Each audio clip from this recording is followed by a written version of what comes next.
Before we dive into today's terrifying tale, make sure to hit that like button and subscribe to my channel.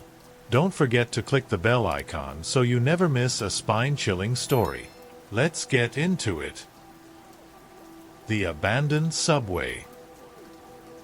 Our group of friends had always thrived on chasing thrills.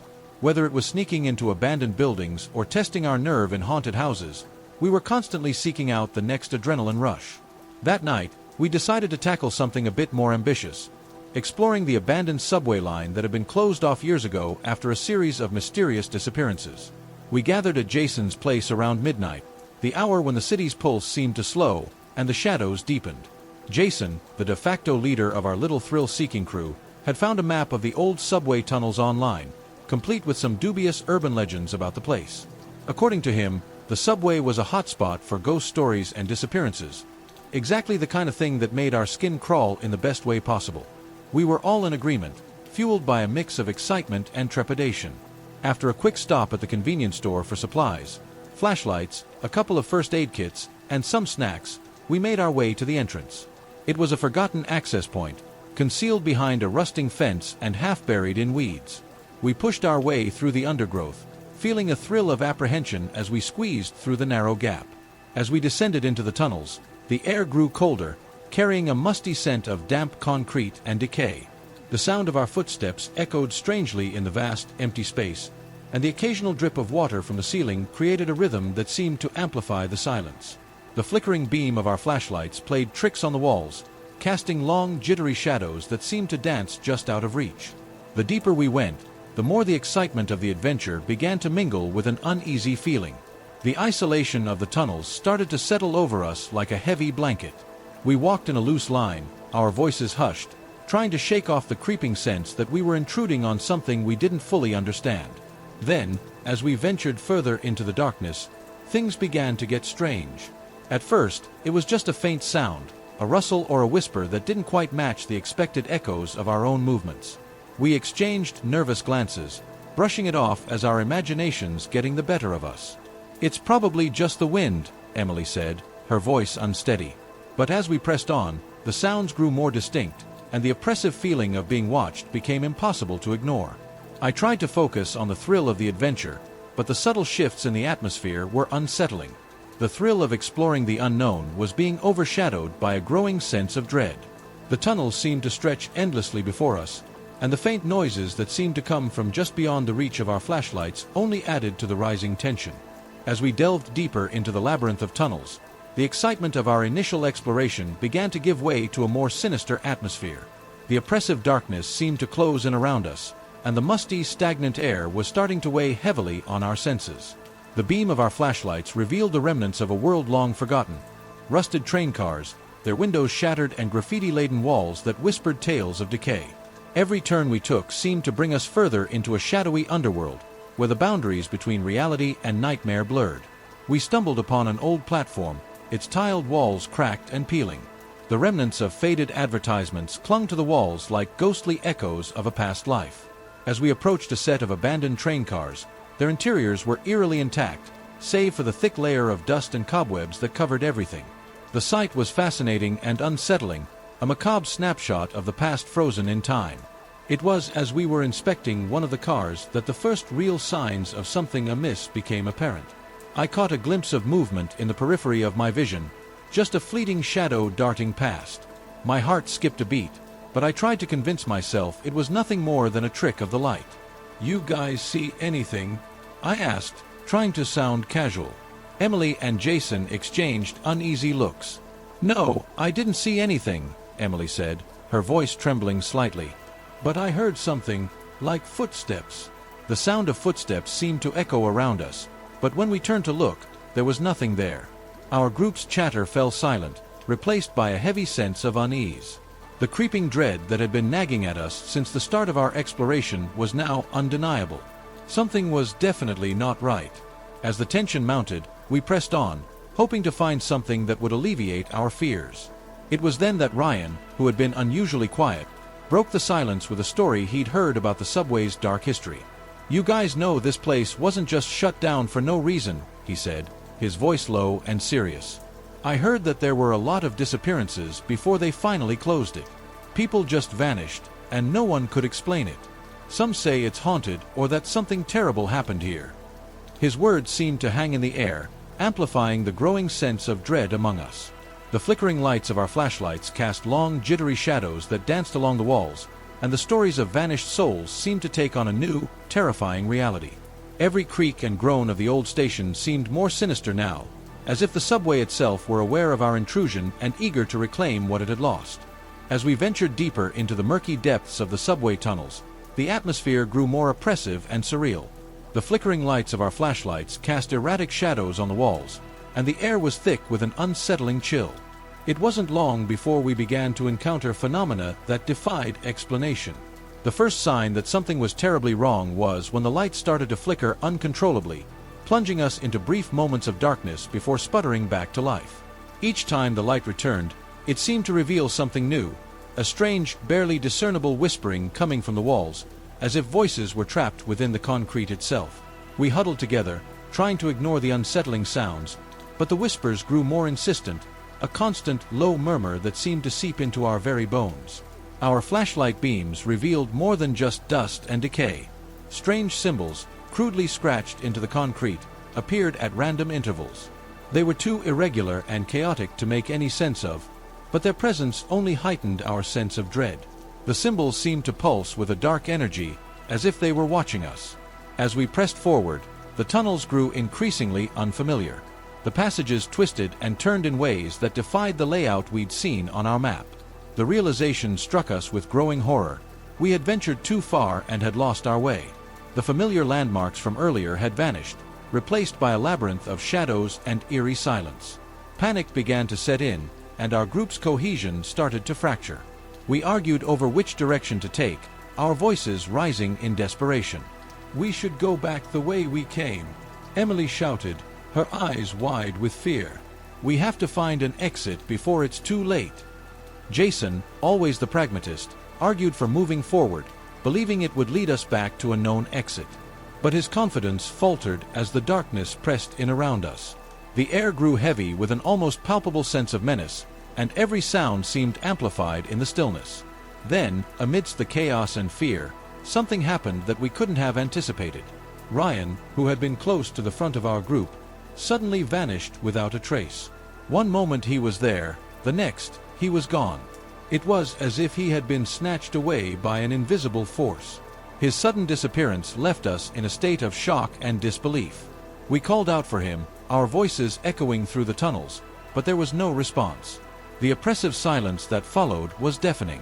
We stood there, frozen in fear, trying to make sense of what had just happened. The very fabric of our reality seemed to be unraveling, and the shadows around us grew darker, as if the darkness itself was closing in to claim us. Desperation set in as we realized that we were no longer just exploring an abandoned subway line. We were entangled in something far more sinister and incomprehensible.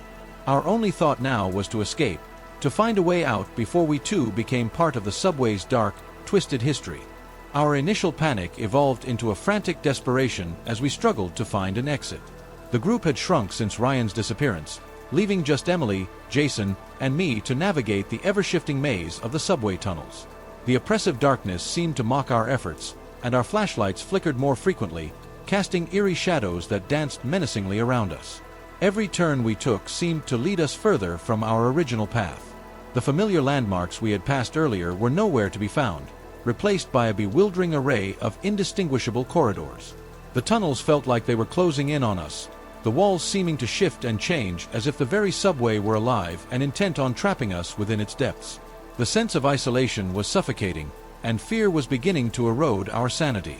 We argued about our next steps, each of us grappling with the terror that now seemed to be an inescapable part of our reality. We tried retracing our steps, but it was as if the subway itself was actively conspiring against us, shifting and warping to keep us disoriented and lost. As we stumbled through the labyrinth, we encountered something far more horrifying than we had anticipated. Figures began to manifest in the dim light of our flashlights, ghostly apparitions that seemed to emerge from the walls themselves. These entities appeared as shadowy, distorted forms, their features obscured but their intentions clear. They reached out with ghostly hands, their silent wails echoing through the tunnels as they tried to pull us into the darkness. The sheer terror of the encounter left us paralyzed. We could only watch in horror as these spectral figures hovered and moved around us, their mournful cries filling the air with a chilling sense of despair. Each of us could feel the icy grip of fear tightening around our hearts, our every instinct screaming for us to flee. In our frantic search for an escape, we stumbled upon a horrifying discovery. Scattered around one of the tunnels were the abandoned belongings of previous explorers, torn backpacks, empty water bottles, and other personal items left behind in a state of disarray. Among the scattered remnants, we found messages scratched into the walls, desperate pleas for help and cryptic warnings written in hastily scrawled letters. The sight of these messages sent a shiver down our spines as we realized that we were not the first to be ensnared by the subway's malevolent grip. Signs of struggle were evident: drag marks on the ground, broken objects, and torn clothing that suggested a desperate fight for survival.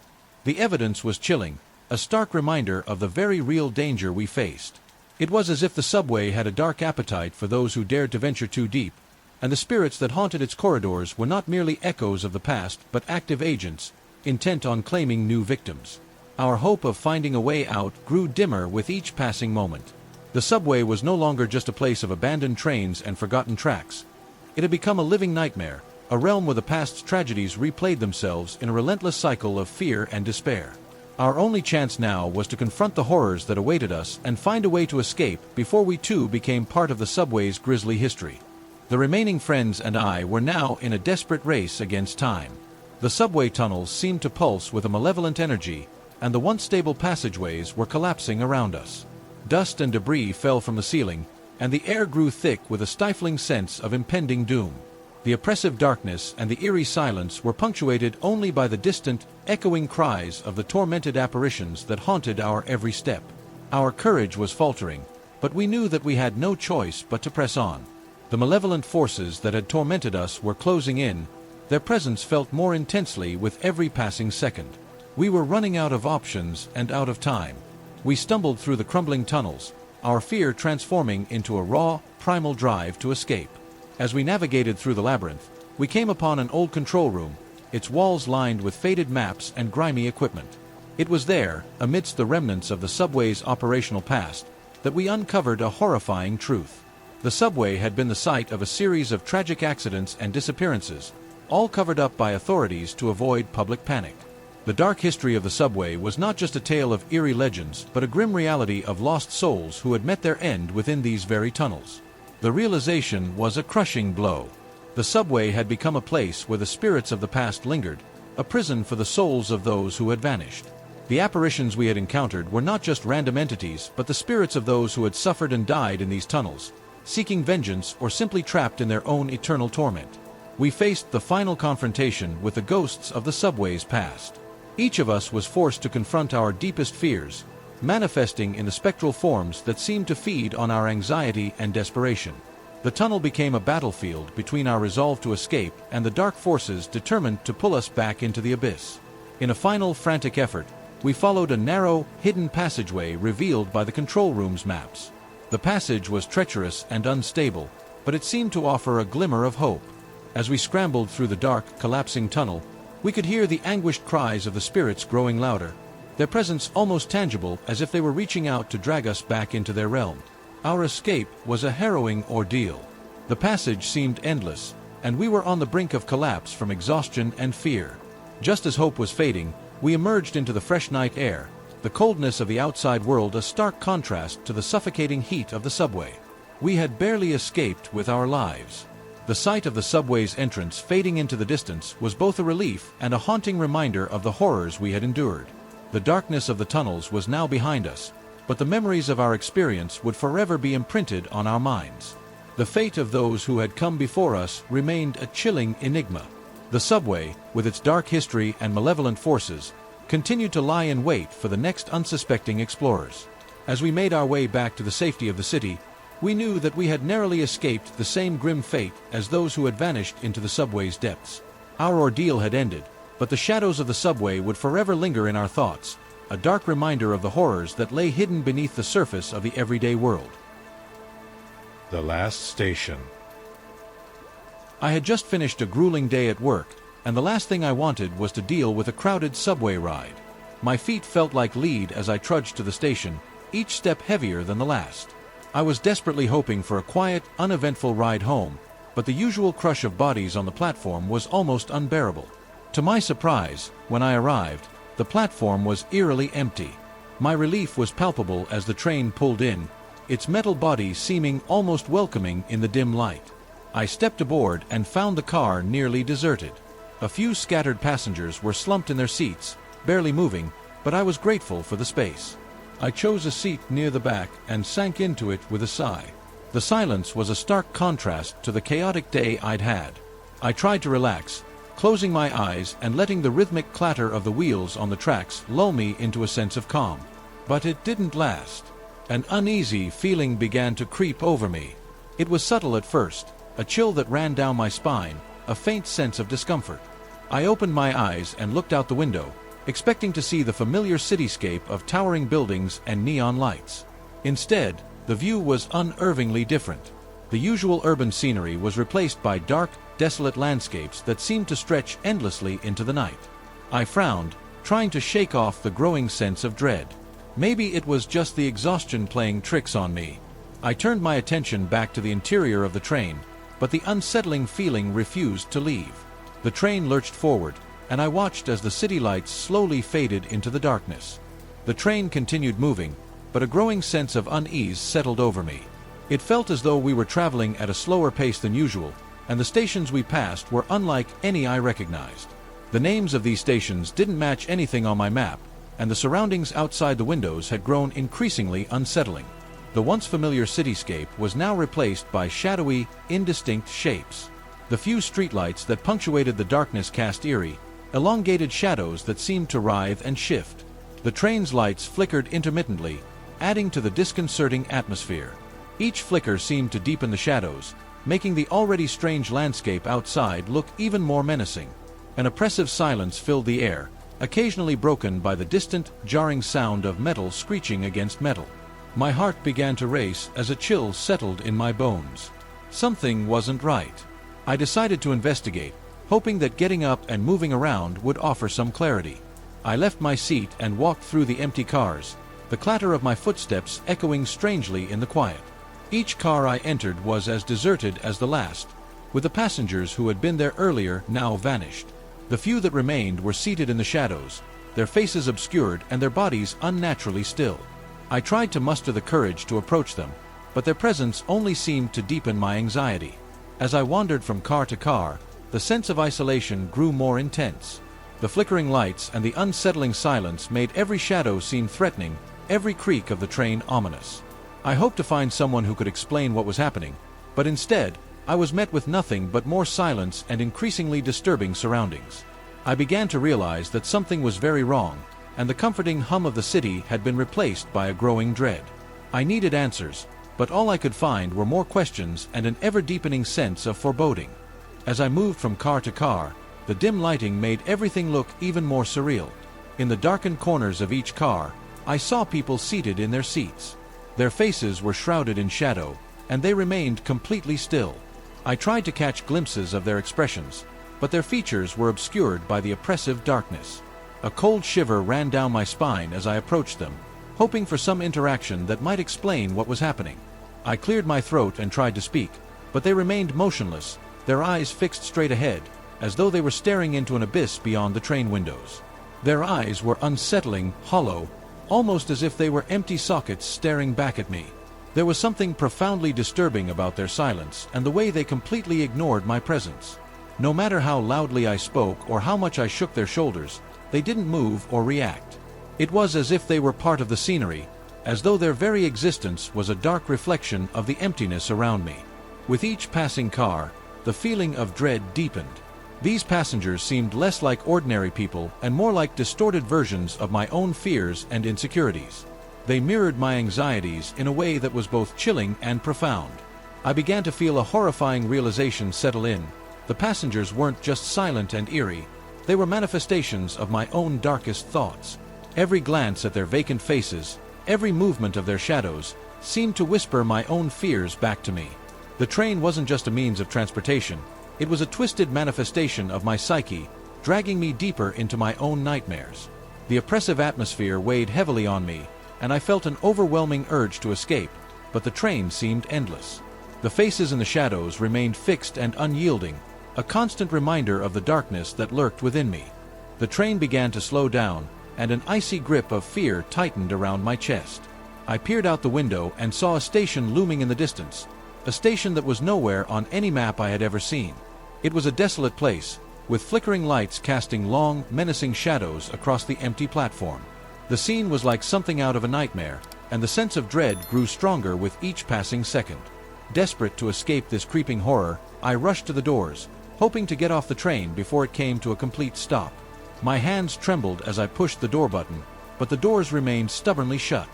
I pounded on the glass and tried to pry them open, but it was as if they were sealed shut by some unseen force. Panic set in, and I could feel my heart racing uncontrollably. My breath came in short, frantic bursts as I realized that I was trapped. The once familiar train had become a prison, and the walls seemed to close in on me. The oppressive silence was shattered by a new, disturbing sound, the faint, echoing whispers that seemed to come from all directions. The whispers grew louder, their eerie tones intertwining and resonating with my own insecurities and fears.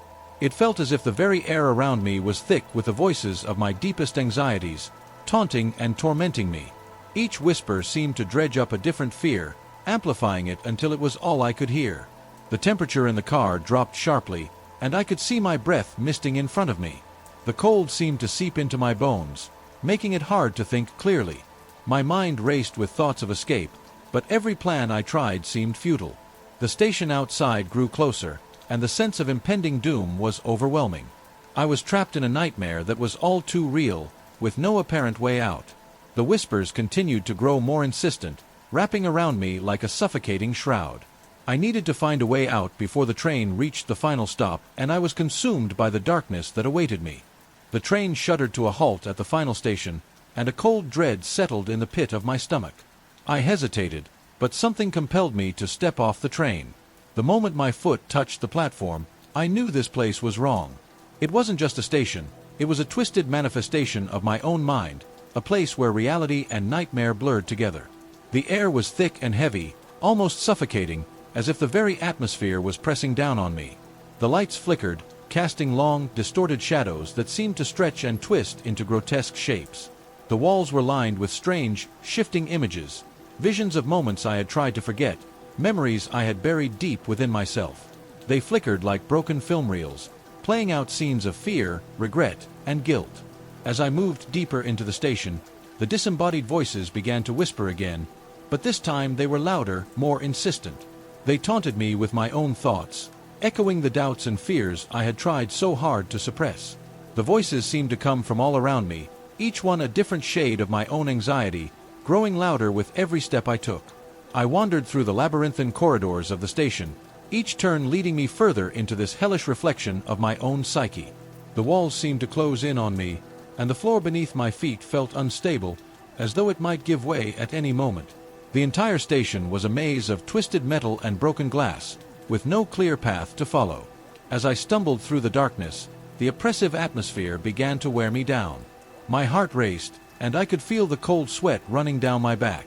Every instinct screamed at me to run, to escape, but there was nowhere to go. I realized with growing horror that this place wasn't just a physical trap, it was a reflection of my own mental and emotional turmoil. The fears I had kept hidden for so long were manifesting all around me, turning this station into a nightmarish prison. I knew that if I didn't confront these fears, they would consume me. I had to find a way out before this place claimed me forever. Taking a deep breath, I forced myself to face the visions that surrounded me. Each image, each voice, was a part of me. My fears, my regrets, my darkest thoughts. The more I confronted them, the more they began to fade, as though acknowledging them robbed them of their power. The oppressive atmosphere began to lift, and the voices grew quieter, retreating back into the shadows. Slowly, the station began to change, the twisted walls and nightmarish images giving way to something more familiar, more manageable. Finally, I found myself standing at the exit, the way out of this mental labyrinth. The door loomed before me, and with one last deep breath, I pushed it open. Stepping through, I was greeted by the cool, fresh air of the real world. The nightmare was over, but I knew that the experience had changed me. I had faced my darkest fears and survived, but the memory of that final stop would haunt me forever. The nameless passenger. Working late has never been a problem for me. The silence of the empty office and the stillness of the subway at night have always given me a strange feeling of comfort, as if the world was finally slowing down. Every night, I took the same route home, crossing the silent city and taking the almost empty subway. It was one of the few times I could relax, let my mind wander, and simply enjoy the calm. But lately, that peace had been replaced by a sense of restlessness that I couldn't explain. Something was different, and although I tried to ignore it, the feeling only grew with time. The subway, which once seemed like my refuge, now felt different, as if I wasn't alone anymore, even when the cars were practically deserted. Then, on one of those nights, I saw him for the first time. The subway was almost empty, as usual, but when the doors opened at one of the stations, a man entered. He was wrapped in a dark cloak, the hood covering his face. I couldn't see his eyes, nor any features that could help me identify him. He moved silently through the carriage and sat down in a dark corner, away from any direct light.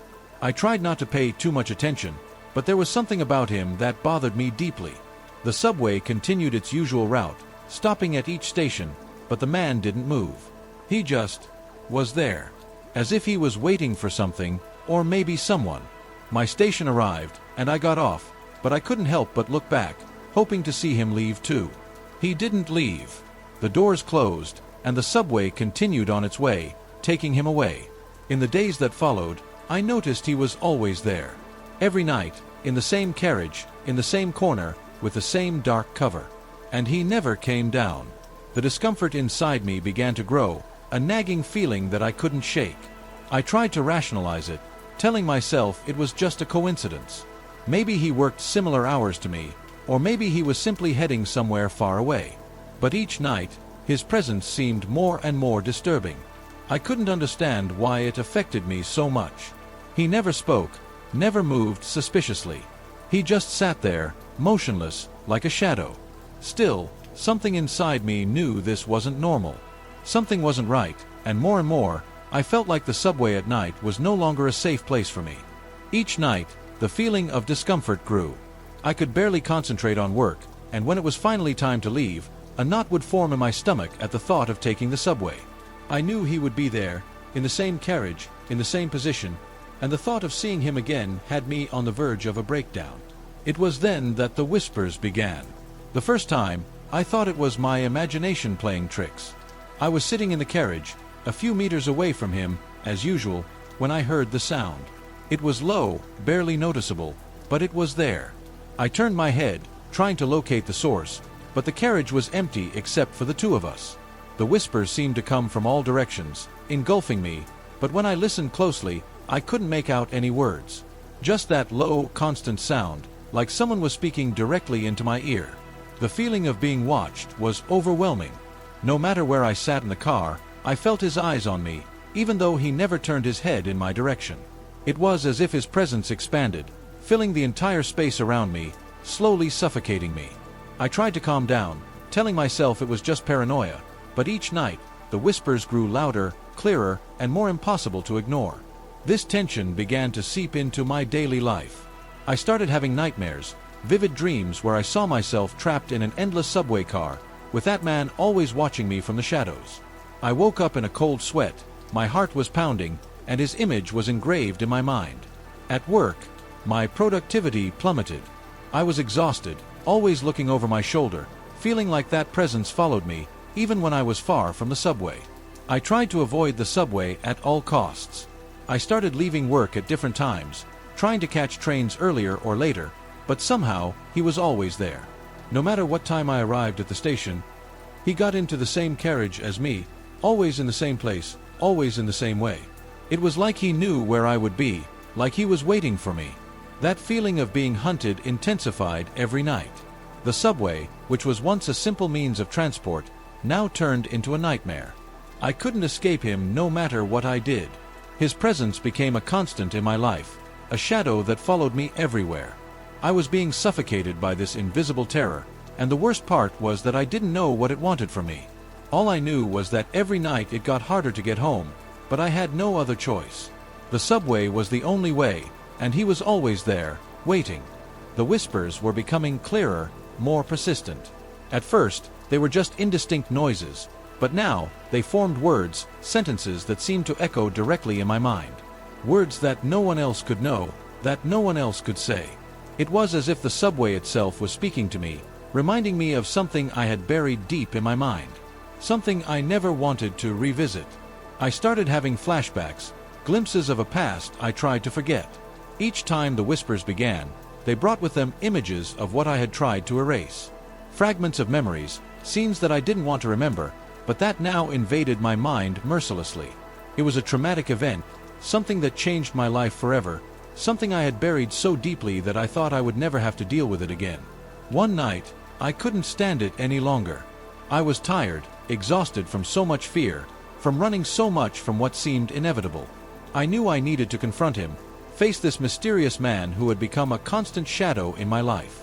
When the subway stopped at the usual station, and he entered once again, I got up and went towards him. My heart was beating so hard I thought I was going to pass out, but I kept going. When I got close to him, I hesitated. He was sitting, as always, with his face hidden by his dark hood. But this time, the whispers became louder, more insistent. They whispered my name, repeated phrases I had said years ago, in moments I thought were forgotten. I asked who he was, what he wanted from me.